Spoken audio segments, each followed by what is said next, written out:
Ben ritrovati con l'informazione flash di New Sicilia.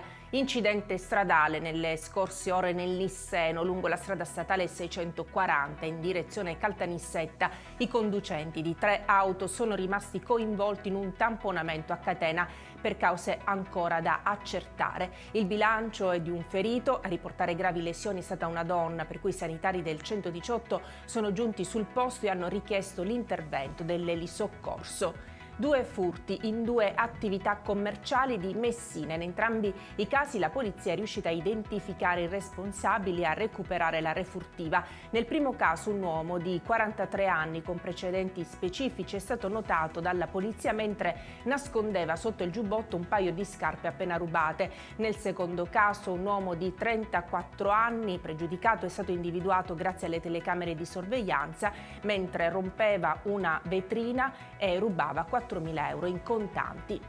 Era morto da almeno 20 giorni il palermitano di 74 anni rinvenuto privo di vita nella sua abitazione di via Lanza di Scalea a Palermo.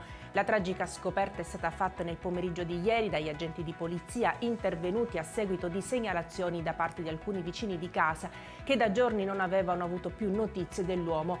Lui viveva da solo, secondo un primo esame cadaverico sarebbe deceduto per cause naturali e la morte risale a circa 20 giorni fa.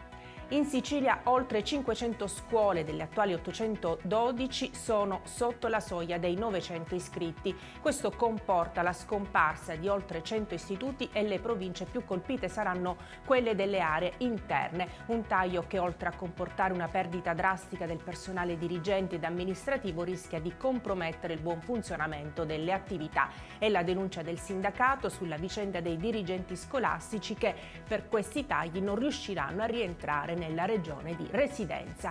E con questa notizia per adesso è tutto, grazie per averci seguito e arrivederci.